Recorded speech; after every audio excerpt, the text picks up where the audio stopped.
Hi,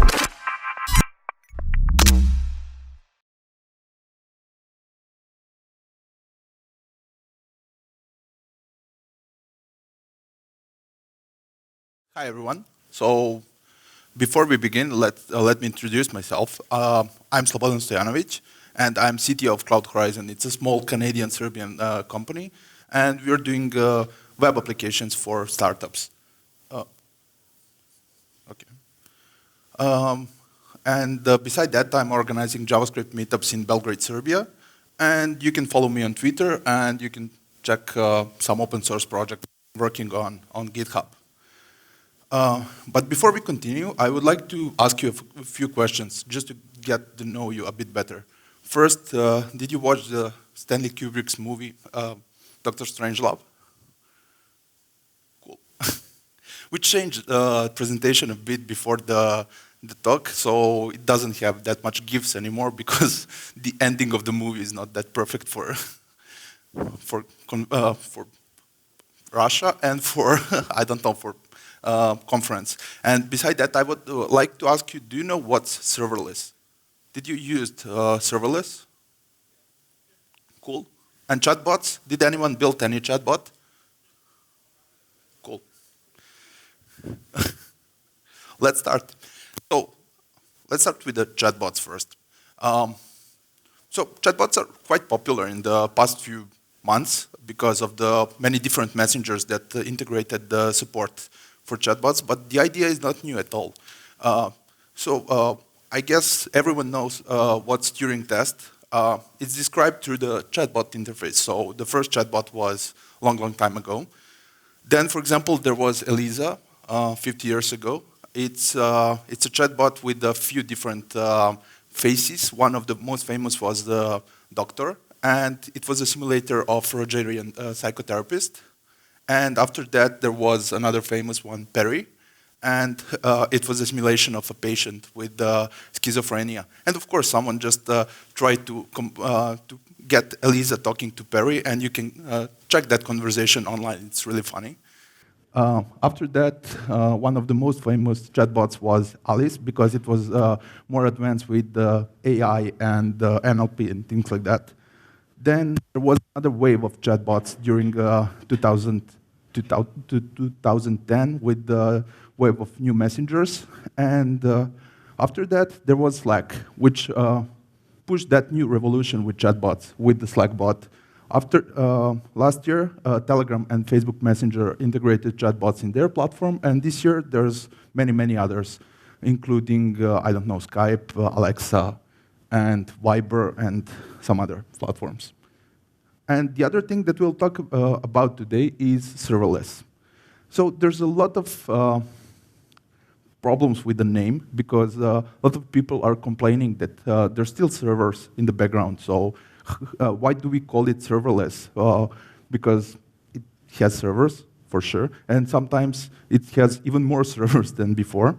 But probably the simplest explanation of that is a function as a service. So you don't need to care about the servers. You just care about your function that you're writing. And there is some service in the background that will run that function, but you don't need to know anything about those servers. It can be one server or, I don't know, 10 different servers. Sometimes a request can start on one server and continue on another, and you just don't care about that. You're focusing on your business logic. And again, this idea is not new to you. Virtualization and containers exist for a long time, but now it makes financial sense to do something like that because servers are cheaper, and there's companies like AWS and Google and some other big companies that just can do this and allow us to use the infrastructure. So the main platforms for serverless are AWS Lambda. That was the first with serverless, and after that there was Google, IBM with OpenWhisk, and Microsoft Azure Functions. There are some others, but those are probably the most famous platforms for serverless. But how do we combine serverless and chatbots? How can they work together? And they're working together really well, and this is why. So basically how everything works, you have different messengers, then you have AWS API gateway, and in the end you have Lambda that is not working at that moment. Then when you send some message to your chatbot, it will pass that request to API gateway, and then it will wake up Lambda that will process that message. It will reply, Lambda will directly reply with some HTTP request, and it will go back to sleep. So why this is good? First, it's great because you're paying for Lambda only when it's working, so per number of requests, and it's really cheap. So first million requests each month are free. Next million requests are just 20 cents. Basically, you can build a chatbot for free. But everything seems really simple and cool, but there is some problems because you need to set up a lot of different things. For example, every time you want to update something, you need to update all webhooks on API gateway, you need to update your Lambda function, and there's a lot of other things to think about, like permissions and policies and everything. So we built a small library that do all those things for you. So you can focus just on your chatbot and build really simple chatbot in just a few minutes. Here's how it works. You just need to require the library, and it's really simple after that. You just need to export bot builder function and return whatever you want to return to your chatbot. And it's just 5 lines of code. If you're using ES6, it can fit in 2 lines of code. This is 3 because it's hard to fit on the screen.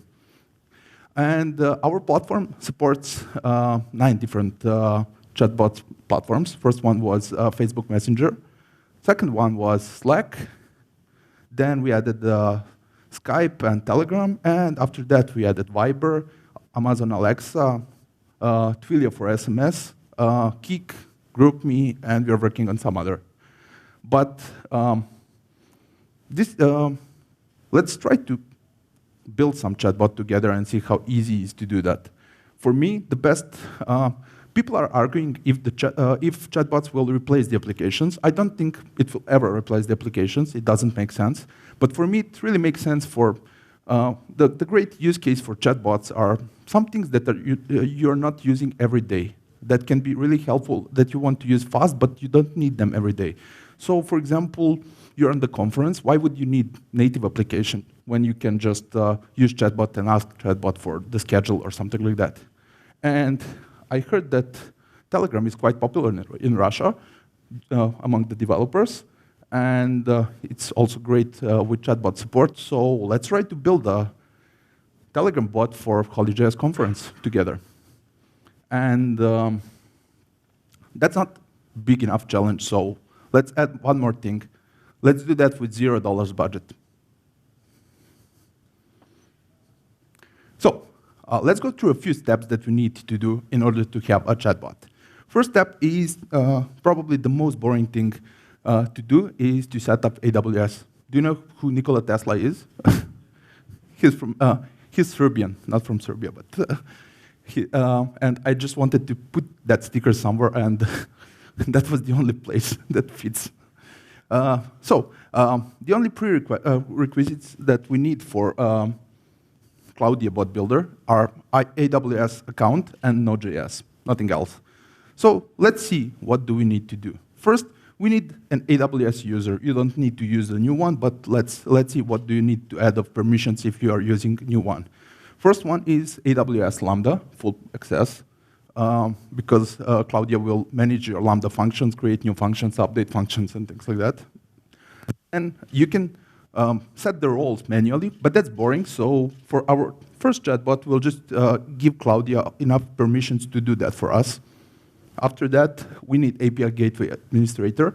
You can give less permissions, of course, but for the first chatbot, this is probably the best thing to do, because we need API Gateway for webhooks. Then we want to see somehow what's happening inside our chatbot. So we'll add permission for API Gateway to push logs to CloudWatch. And finally, let's give our function CloudWatch full access so we can see the logs and everything. And let's see how to set up that. Oh, no. It's working now. So I just created a short video because I don't think live coding on the conference is that great. But basically, what you need to do is Do you see everything? Yeah. So I created new user, and I'm adding permission that I told you. It will be fast. So we're adding a few different permissions now. CloudWatch, and finally we're creating user. We get the user. So this key is not active anymore. So. And we just need to copy those things. The easiest way to configure AWS is to use AWS command line tools. You can do that manually, but the easiest way is just to do AWS configure, and it will ask you for a few things. For region, we put EU Central 1 because that's Frankfurt, and that's the closest thing to Moscow. That was it. The next thing that we need to do is to create our chatbot. And how do we do that? For Telegram, they have a chatbot that creates chatbots for you, and it's called BotFather. And here's how it works. It's really, really simple. You just need to ask him to create a new chatbot for you. It will ask you for the name of your bot, and it will ask you for the username of your bot. And when you finish that, it will just give you access token. Again, this token is not active anymore, so there's no point in using it for anything.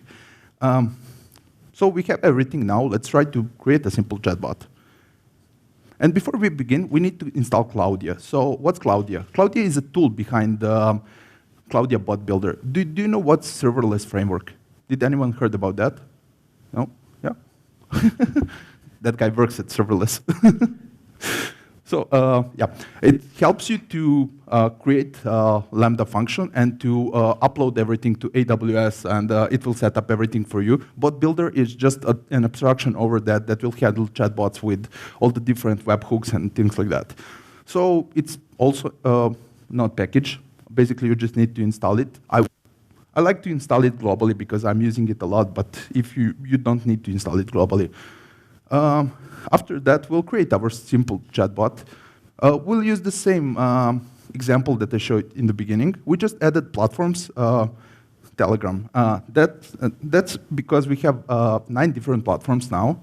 And if we put this, we'll just set the Telegram, and it will ignore other webhooks and everything, and it will speed up the deployment. Because we don't use other chatbots right now, let's just focus on Telegram. It will speed up the deployment. And finally, we need to create package.json and install Cloudia Bot Builder and save it as a dependency, and run Cloudia command.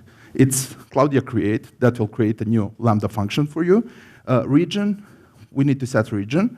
Then API module, in our case, is bot because our file is called bot.js. If we call our file index.js, it will be API module space index. So it's basically the name of the file without extension. And finally, we'll run flag configure Telegram bot. And here's how that works. I hope you can see this. It's a bit too small, but it's a video, so I'm not able to zoom it. I just created that file and created npm file, and I'm installing Bot Builder. So now we have everything. We're running Cloudia create command, and we are setting a region, API module, because we created bot.js, that's bot, and configure Telegram bot in the end. And now we need to copy that token that we get from BotFather. And after some short time, Cloudia will upload everything to Lambda, and it will ask you for Telegram token. You just need to paste that token. And there's rate limits on AWS API Gateway. That's why sometimes you have those messages. But it's done, and now you have your new chatbot. And when you send something to your chatbot, it will reply. It's that easy.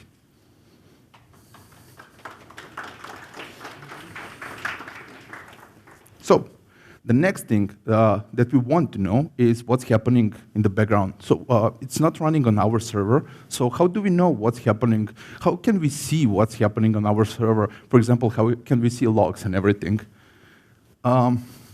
What would you do on normal Node.js application? The simplest way to debug anything is just use console log, right? And let's try just to add console log. and log that message and see what will happen. Let's run Claudia update. That will update everything.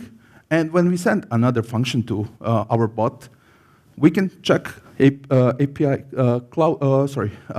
check CloudWatch logs, and we'll see that we can see the message that we received. So you can see that selected text is the text that they sent, and you see some other things. It's an object. So let's see what's inside that message object. So debugging is really easy. Whenever you do console log, it will go to CloudWatch. You can use CloudWatch from UI, or you can use CloudWatch from AWS command line tools, or maybe you can just use some other tool that will pull logs from CloudWatch. And message object, I mentioned that a bit earlier.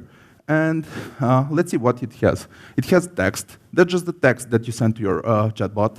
It works for all platforms. We just take the text and show you. It can be empty. Text can be empty if you send location or something like that, image. Then you have sender ID. You don't need to care about sender ID most of the time, but if you want to save a session or something like that, it can be useful. The third thing that exists is type, because we have 9 different platforms, so type can be, in our case, it's Telegram, but it can be Facebook or whatever, any of those platforms. Then we have original request. Original request is the original object that you are receiving from Facebook, Telegram, and other platforms. So if you need to use something that is not text, everything is still here for you. And in the end, it has postback. That's just for Facebook for now, because Facebook has those buttons, and they're a bit different from normal text. So we just added postback that will be true when someone clicks on the button. So you can easily build the logic around that. And let's see, how do you reply on the message? So most of the time, you need to send something to user, because receiving messages is easy. Let's see our first example. As you can see, I just returned the text, nothing else. So for Claudia, you can simply return anything you want. If you return the text, it will send that text to a messenger, and you'll see that message as a reply. If you send an object, we'll send that object directly to a messenger, so you can use custom keywords and things like that. But what about asynchronous function? Can you get something from the API, process some information, and then return something? Of course you can. It's really easy, and you just need to return the promise. Whenever you resolve the last promise, it will send that as a message to your chatbot. In this case, it will send delayed reply after 2 seconds. Keep in mind that by default, Lambda will run only for 3 seconds. That's the limit. After that, it will time out. And you can increase that limit up to 5 minutes. It's really enough. If you need to process something for a longer time, you don't need to run Lambda. You can pass that to some other function that will process everything and send the message later. And sometimes you want to send multiple messages to your user, because people are not sending just one message. They're most of the time replying with few different things. Can you do that with Claudia? Unfortunately, no. Of course, I'm kidding. It's really easy. You just need to return the array with a few different things. You can return normal text, or you can return promises that will work the same as I described earlier. And it will send those. It will send messages in that order that you used in your array. So first you'll send the first message, and the next one, and the other ones. And that's nice. Now we have some chatbot where you can send some message and receive some, I don't know, some reply. It's stupid reply, but let's first make it a bit more pretty. Telegram has buttons and custom keyboards, and you can send attachments and other things. So let's make our chatbot a little bit more pretty. And you don't need to send objects manually and to read the documentation and everything, because we built something that will help you to do that. Basically, if you want to send a keyboard, you need to import that Telegram template, and you can simply, instead of returning just text, return new Telegram template text. It will still return that text, but you can add reply keyboard to that. In this case, we'll add 2 buttons. It's array of arrays, because you can build buttons in rows, and you can build more buttons in one row, so you can put more things in those arrays. And when we run Claudia update, it will look something like this. So it's not pretty still, but you can do many different things with buttons. You can set up I don't know, some emojis or build a different layout of the keyboard, and its code is really, really easy. And here's what you can send with Cloudia. You can send text messages. You can add custom keyboards. That includes normal keyboards and some inline keyboards, so you can inline buttons, so you can click on those inline buttons. We'll see them a bit later. You can send photo messages. Simply send the URL, and it will send a message to your chatbot. It will send a photo to your chatbot. You can send audio messages, location, venue, which is similar to location. It just have a name and a few more things. You can, of course, send stickers, because stickers are cool. And you can change chat action, because when you want to improve user experience, sometimes you just want to set your bot to typing, so it can simulate the person that is typing and then send some reply after some short break. And you can make break between the messages. So that's it. And everything about formatted messages is on this link. The original link was too long, so I just used Bitly to make it shorter. And that's cool, but we now have bot with some buttons, but it's really stupid bot. It's not doing anything. And if we want to build a good chatbot, we need some kind of a storyline. And how do we do that?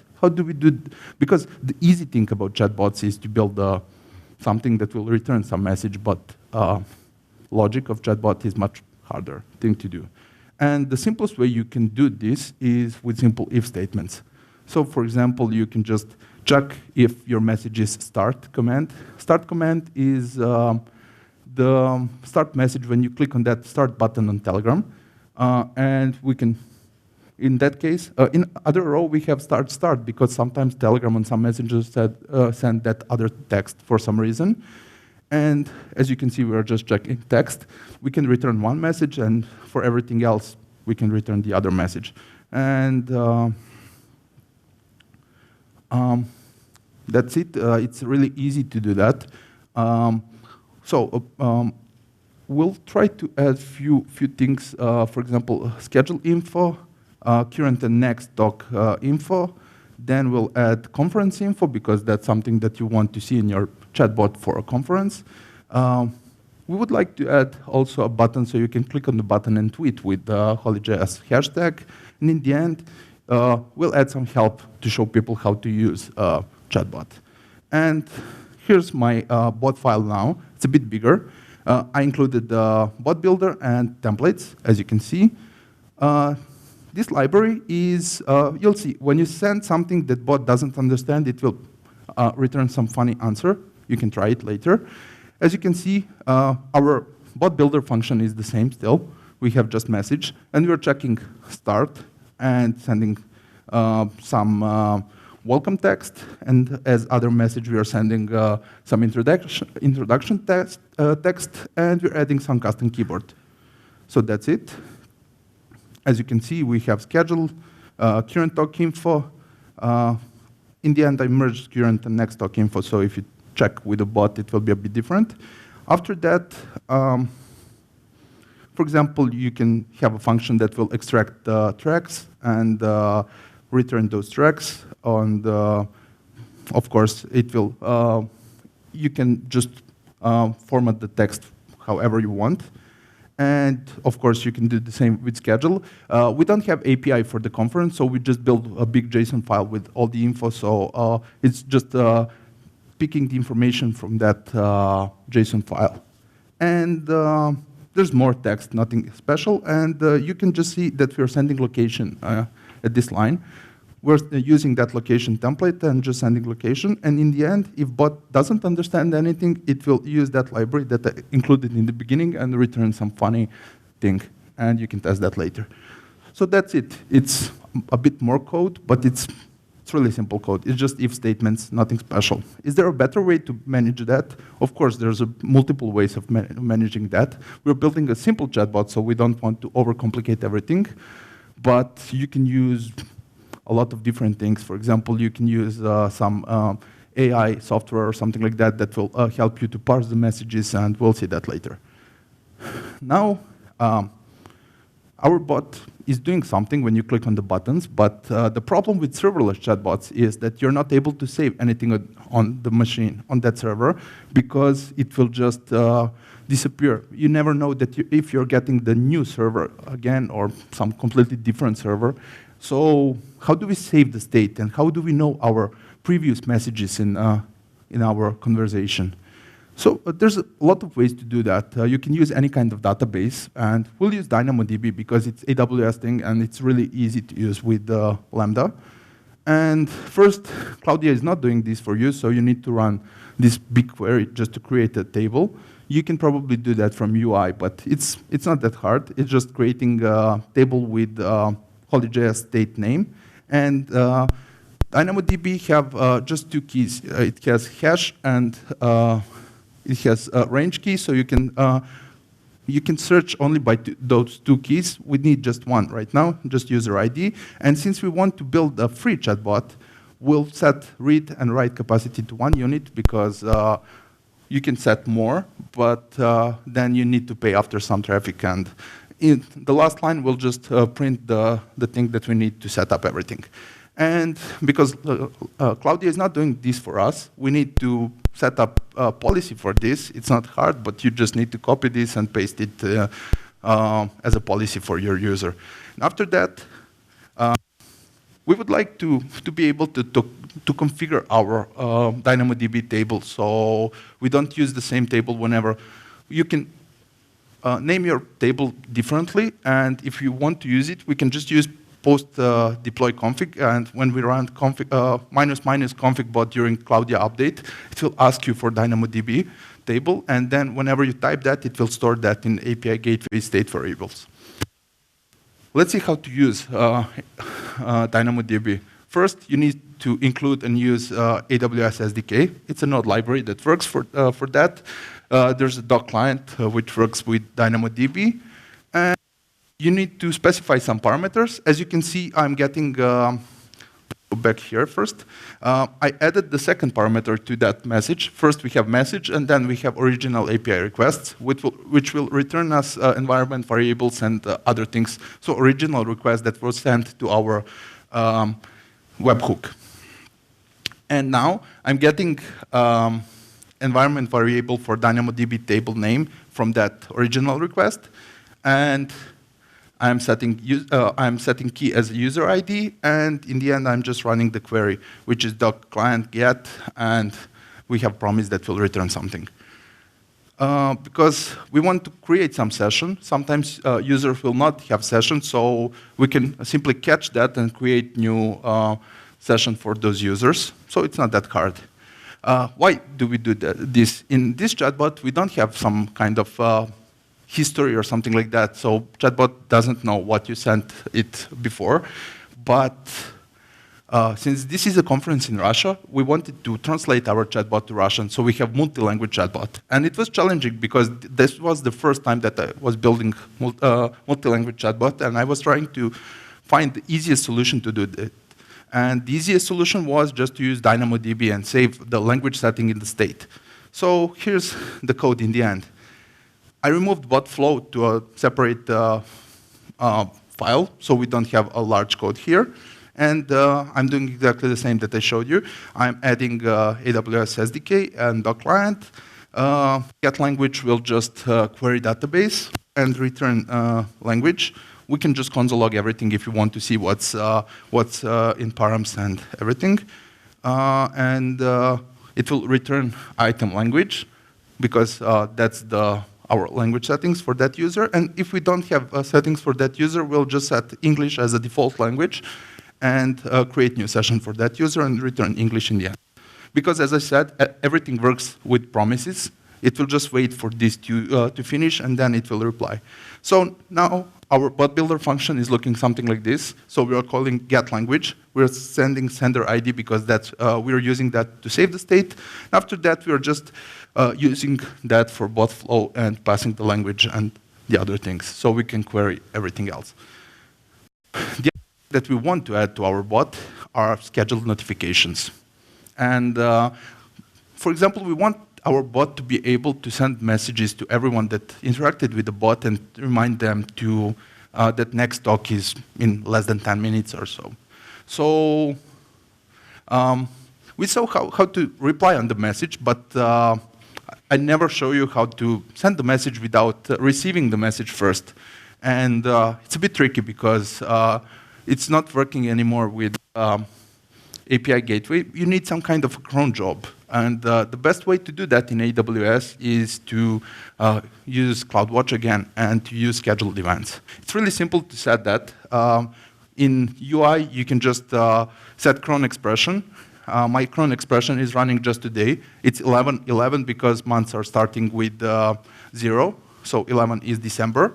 And we need to set up the function name that we want our scheduled events to trigger. And in the end, we need to send some kind of event. We want to send constant, just a JSON file that we predefine. But you can set anything you want. It's multiple things. But we have one problem. We saved our Telegram token into API gateway. And we're building new Lambda for this because it's not using API gateway anymore. So we don't have our Telegram token anymore. That's the problem, because we're not able to send any messages without that token. And how to solve that? There's a few solutions. Probably the best solution is to simply use AWS Lambda environment variables. This is a new thing. They announced that a few weeks ago. And that's probably the best solution. But when I was preparing this talk, this didn't exist. So we'll use something else. The other thing is just to save settings for your chatbot somewhere in DynamoDB, but we'll not use that. Let's just pass the token and everything as a concept JSON, because no one will see our JSON, so we can just send that.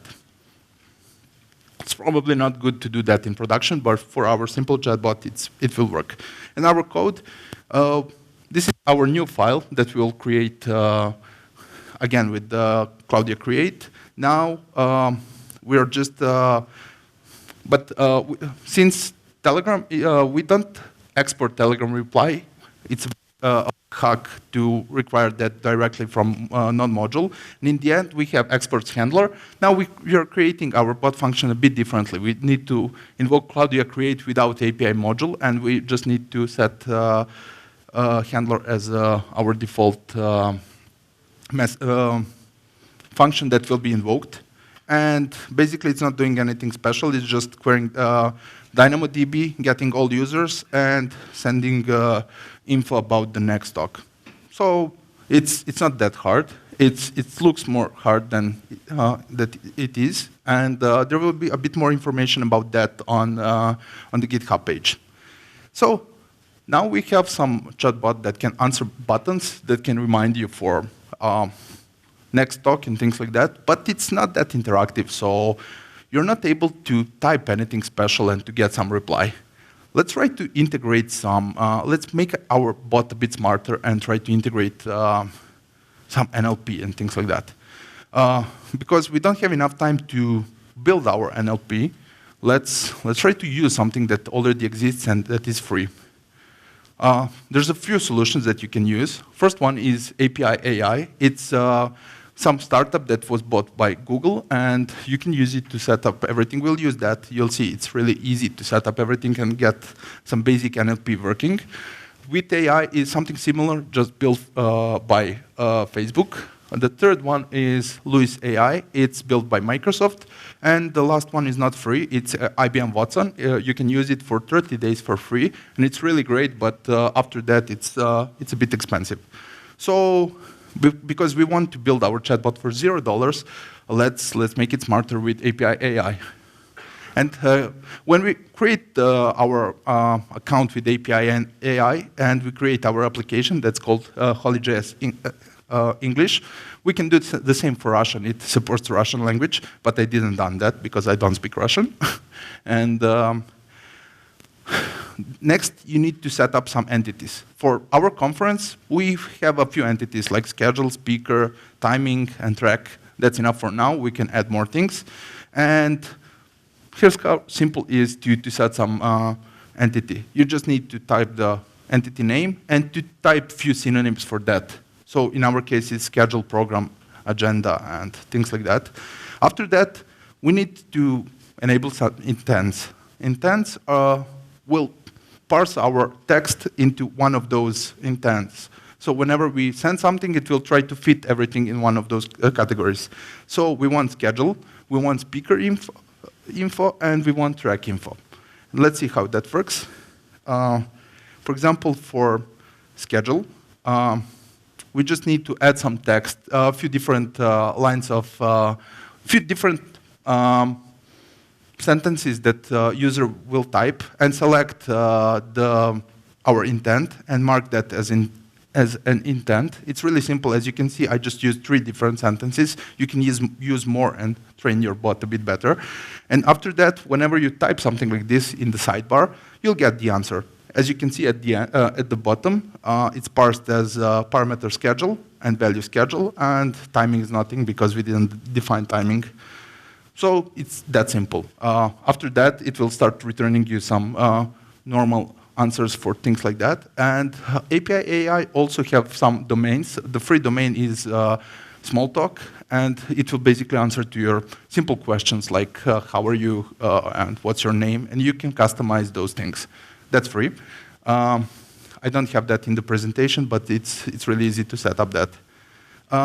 Here's how we implemented everything for how we contacted API AI API. So it's just HTTP request, and when we get the answer, we'll have a few different things, but we care about the action, params, reply, and things like that. And this is the thing that API AI will send us. So it will send a lot of data, but we need that intent. And after that, we need schedule. And as you can see, it's the same data that you saw in the sidebar. It's really simple, nothing special.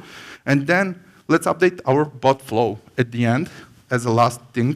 First, we included that new file. I just moved all separate things to separate modules.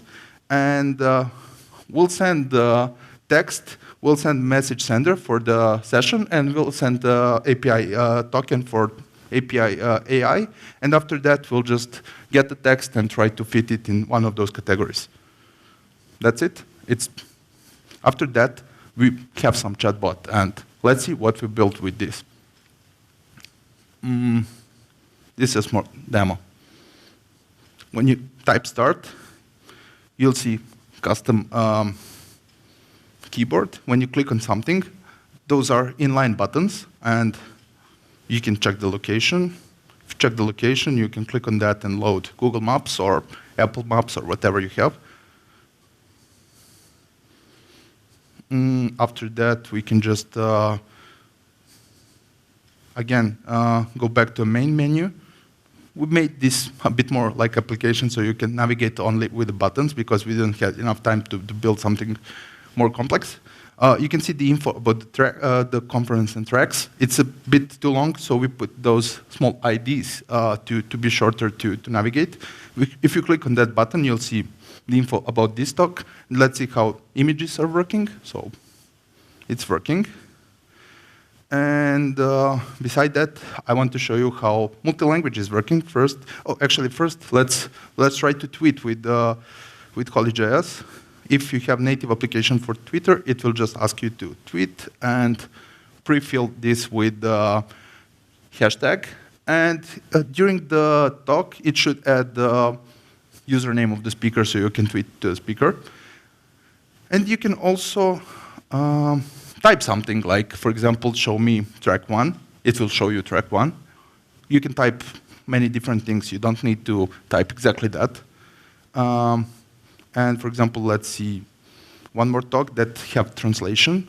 This one, for example, have translation. This is English part. And let's see how translation works. We'll switch it to Russian. Then we're updating DynamoDB. And as you can see, we now have chatbot in Russian. And when you go back to that same talk, it will have translation. So that's it. That was our bot that we built. And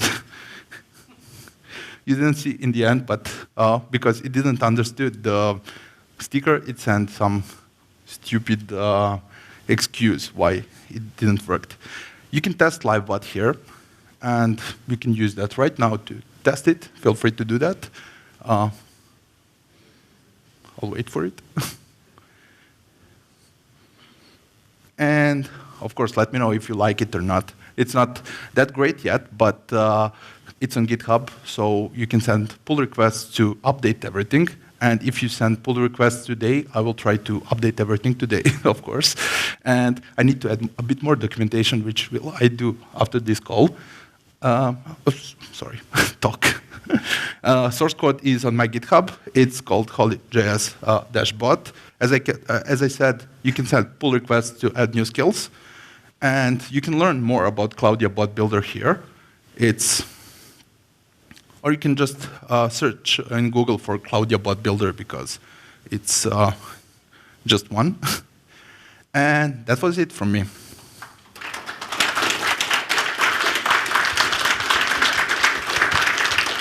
Thank you. If you have a question, please raise your hand, and I'll give you a microphone. Hello. I have a question. Is there any classic way to debug this application with the breakpoints? Okay, so it's really hard to run Lambda functions locally, so it's hard to do breakpoints. Cloudia will check if you have some syntax errors and things like that. It will try to run your function first and then upload, so it will not allow you to upload something that is broken in the beginning.